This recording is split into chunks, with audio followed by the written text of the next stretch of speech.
of poisoning the soil, of bad practices, of being the cause of problems, and also having to comply with all of these regulations. And it seems to me that a message of more regulation is not going to bring out a blue vote in the rural parts of the state. And I wonder if more partnerships between agricultural groups and regulators might be a way to rebuild that trust. That's an interesting suggestion. Are there ideas specifically that you've got that we should start to explore on that front, or I mean, so that I can better understand how we might remedy some of the concern that you've got. I mean, regulations is, you know, amorphous and encompasses a lot of different things, so I'd like to understand it better. Well, one specific one that people are talking a lot about was the Waters of the U.S. rule that the Obama administration applied, that farmers felt was overreach because it was extending the regulation out of the rivers and up the drains and onto their own fields. The commodity groups that MSU is in constant contact with is very organized on those issues.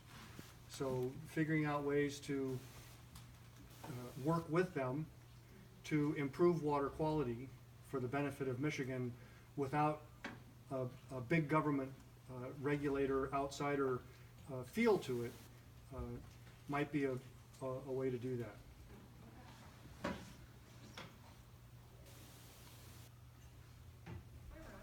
Did you have a question? I did. Okay.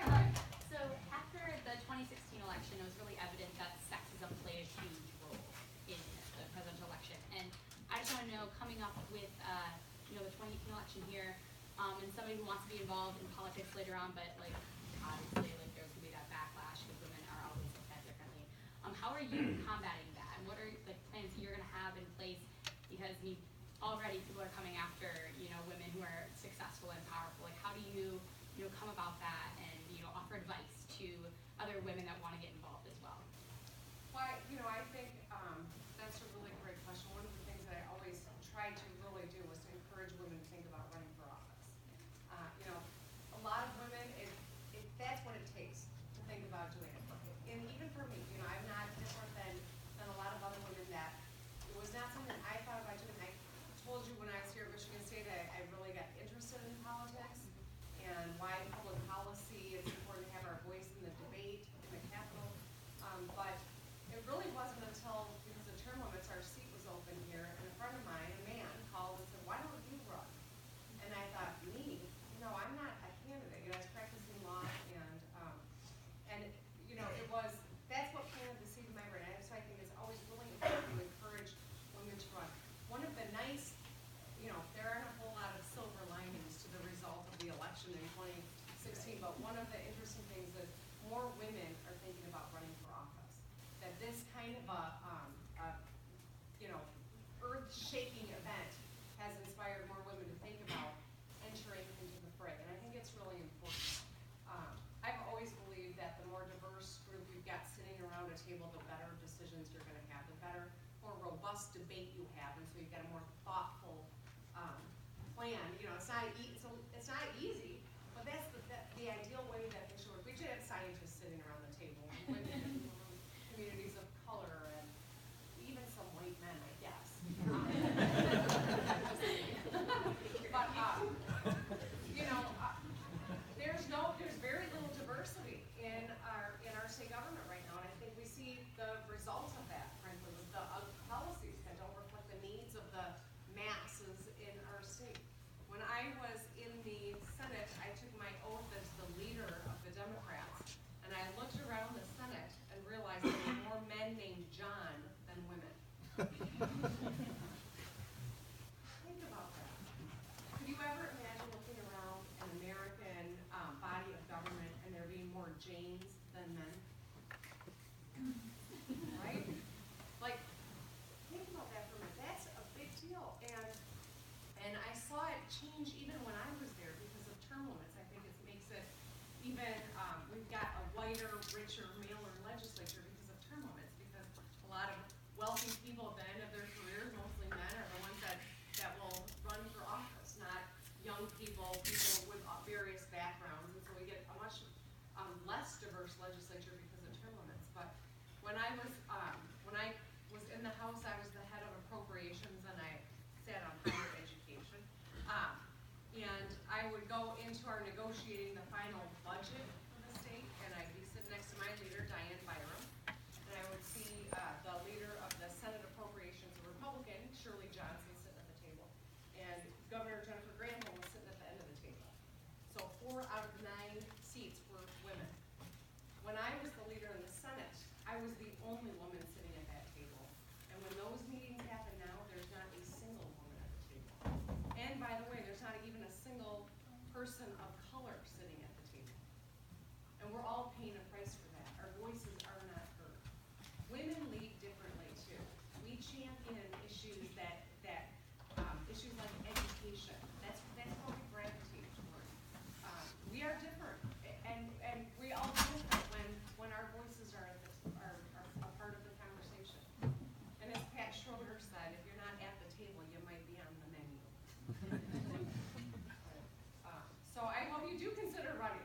What are you gonna run for? State rep? Oh, no, I don't know if I'm gonna consider City that. council? I don't know, who knows? I'm actually in the process of starting my own, like boxing gym in East Nissing that Alright. empowers women, to, feel strong and confident, like, get rid of stereotypes, so. That's excellent. How many people here do think about running for office someday? All right, that's good. That's great. So I don't know that I have a master plan to combat sexism, but I do think by stepping in and getting into the fray that maybe hopefully has empowered other women to think about doing it too. And I'm hearing that as I get around the state, and I think that's maybe in and of itself one of the things that is really encouraging, that I hear, because I'm raising 2 daughters, and I want to know that they are going to be respected and protected.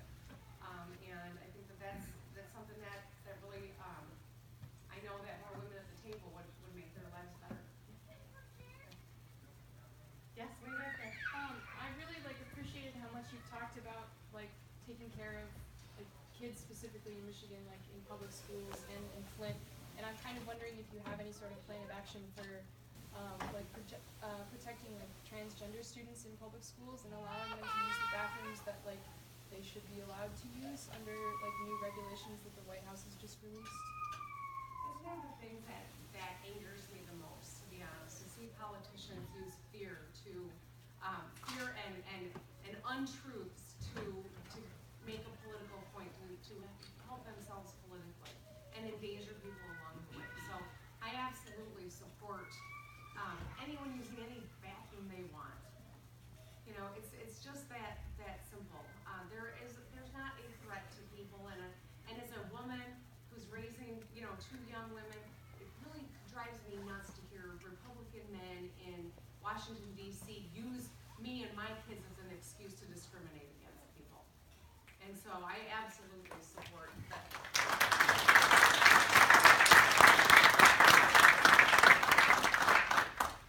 We had an effort to amend the Elliott Larson Civil Rights Act in Michigan a couple years ago when I was in the legislature, and there was an effort to say, okay, we'll move it, but we'll only move it to encompass protections for LGBT. We don't need to include the T, was what someone, what the chief architect was saying.